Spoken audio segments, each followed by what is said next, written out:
L'averse soudaine du crépuscule parisien avait laissé la ville lumière trempée et mélancolique, les pavés luisants sous les réverbères comme des miroirs brisés. Les gouttes de pluie, qui glissaient le long de la vitre du taxi traversant le pont Alexandre III, semblaient dessiner le tumulte silencieux de mon âme.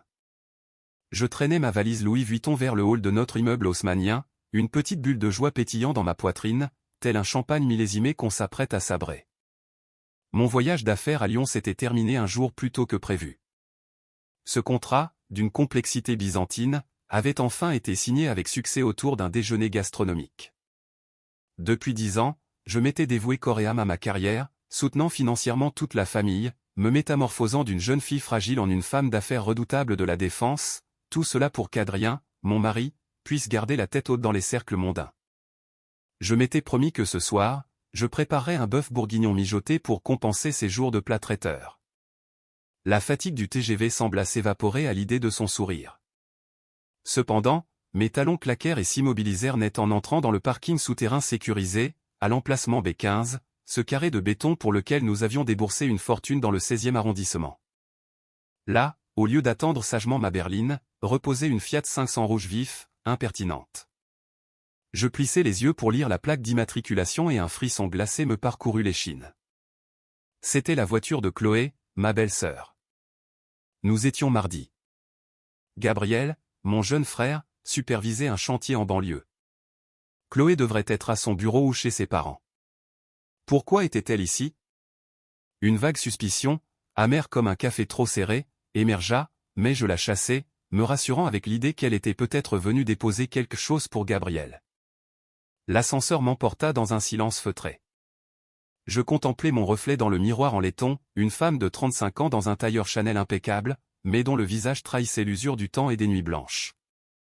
Je soupirai, me demandant si Adrien remarquait mes cernes ou s'il ne voyait en moi qu'une machine à générer des euros. La porte s'ouvrit au 5e étage. Le couloir, tapissé d'épais tapis, étouffait le bruit de mes pas. J'avançai sur la pointe des pieds, glissant mon doigt sur le capteur biométrique. Le verrou céda avec un déclic discret, comme un soupir d'amant. L'appartement était plongé dans une pénombre élégante, les rideaux de velours tirés. L'air était imprégné de mon parfum d'ambiance habituel à la lavande de Provence, mais aujourd'hui, il semblait corrompu par une autre odeur, douceâtre et entêtante. Je retirai mes escarpins. Un son particulier provenant de la suite parentale noua ma gorge. Ce n'était pas la télévision, ni une conversation. C'étaient des gémissements étouffés, mêlés au souffle rauque d'un homme. Je restai pétrifié, le sang se figeant dans mes veines avant de bouillir. Retenant mon souffle, je m'approchai de la porte entr'ouverte. Une raie de lumière dorée filtrait, suffisante pour éclairer le théâtre de leur trahison. Sur les draps en soie gris perle que j'avais moi-même choisis au bon marché, 2 corps s'entremêlaient avec une passion bestiale. La femme n'était autre que Chloé, ma belle-sœur, celle que j'avais aimée comme une sœur. La voix d'Adrien résonna, chargée de désir, chaque mot étant un coup de poignard, « Tu es incroyable. Pas comme ma vieille femme. Elle ne m'excite plus. Elle est sèche comme un bâton, obsédée par l'argent. » Chloé gloussa, d'une voix infantile insupportable, « Et pourtant tu as une peur bleue d'elle. Et si elle rentre ?» Adrien rit avec mépris, « Elle rentre demain. Si elle apparaissait, je dirais que tu es venu pour une urgence de plomberie. » Cette idiote croit tout ce que je dis. Mes oreilles bourdonnaient. J'eus envie de hurler, de tout briser, mais la logique froide de la femme d'affaires prit le dessus. Tremblante, je sortis mon smartphone et filmai. 2 minutes. 2 minutes pour capturer la vérité crue et sordide, pour enterrer 10 ans de mariage. Je reculai en silence, repris ma valise et sortis comme un fantôme, le cœur en miettes. Dans le taxi, tremblant comme une feuille, je demandai à aller chez Claire, ma meilleure amie et avocate renommée. Claire, connue pour sa ténacité au palais de justice, jura grossièrement en voyant la vidéo. Elle me saisit la main, « Éléonore, écoute-moi. Pas de scandale ce soir. Si tu craques maintenant, tu perds ta dignité et tes biens. Nous allons les détruire méthodiquement. » Ces paroles furent comme une douche froide salutaire. Elle avait raison. Je suis Éléonore de Saint-Germain, une battante. Après m'être reposé quelques heures et avoir refait mon maquillage pour masquer mes yeux bouffis, je retournai chez moi à la nuit tombée. Je respirai profondément devant la porte, prête pour ma plus grande performance d'actrice. J'entrai bruyamment, chérie, je suis rentré. Un silence inquiet, puis des pas précipités. Adrien apparut, en pyjama, les cheveux en bataille, un sourire faux plaqué sur le visage. Quelle surprise! Pourquoi ne m'as-tu pas appelé? Je souris, lui caressant le bras avec dégoût intérieur, le projet a fini plus tôt. Je voulais te surprendre.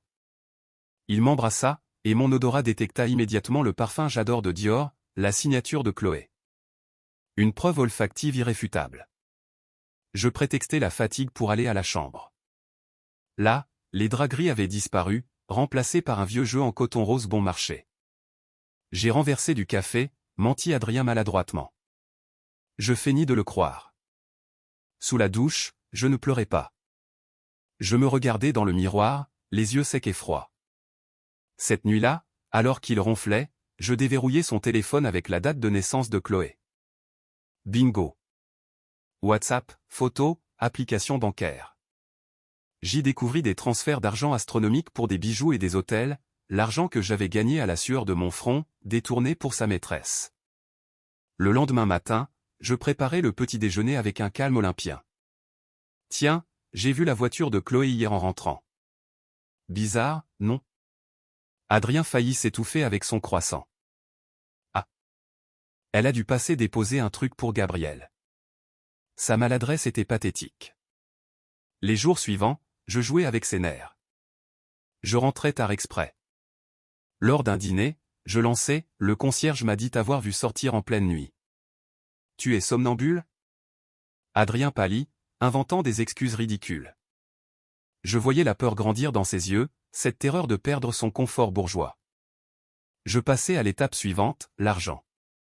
Je lui proposai d'investir nos économies dans un terrain en Bourgogne. Il paniqua, prétendant avoir tout perdu en bourse. Je savais qu'il mentait, qu'il finançait le train de vie de Chloé. Je jouais la déception, mais je notais tout. Le week-end suivant, lors d'un déjeuner dominical chez mes parents, Chloé portait un collier en diamant. Je le reconnus, c'était la transaction de 10 000 € que j'avais vue. Quel beau bijou, c'est du faux? Demandai-je innocemment.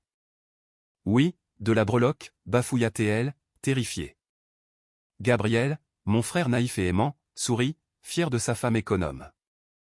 Voir mon frère ainsi trompé attisa ma rage. La vengeance sociale commença lors du gala annuel de son entreprise. Je confiai à Madame de Valois, la plus grande commère de tout Paris, que je craignais qu'Adrien n'ait une liaison, citant des rumeurs vagues. En moins d'une heure, le tout Paris chuchotait.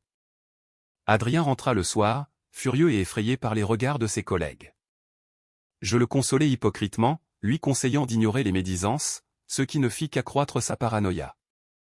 Puis vint le coup de grâce, Chloé annonça sa grossesse lors d'un repas de famille. Gabriel exultait.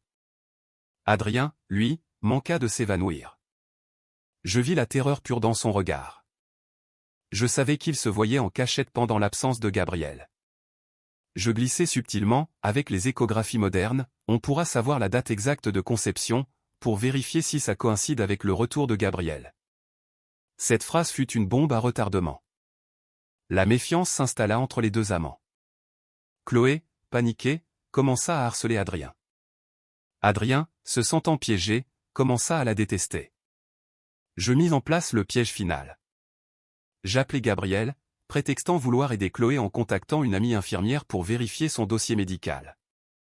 Chloé, terrorisée à l'idée que la date de conception la trahisse, demanda une rencontre d'urgence avec Adrien. Grâce au traceur GPS, je l'ai localisé dans un salon de thé discret en banlieue.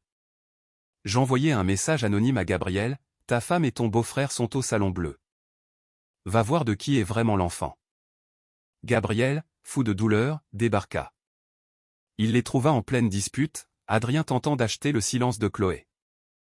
La vérité éclata avec la violence d'un orage d'été. Les coups partirent, les insultes fusèrent. Je sortis de l'ombre, calme comme la justice divine, et montrai la vidéo de leurs ébats à Gabriel. Ce fut la fin. Le divorce fut prononcé. Avec les preuves de détournement de fonds que Claire avait découvertes, Adrien fut licencié et traîné en justice. J'avais hypothéqué la maison sans qu'il le sache? Non, c'était lui qui avait signé des dettes en mon nom, mais j'avais racheté les créances. Je le laissais sans rien, ruiné, déshonoré. J'ai vendu l'appartement parisien, trop chargé de souvenirs toxiques, et j'ai acheté une bastide en Provence. Là, sous le soleil du midi, entouré de ma vraie famille, je respire enfin, libre.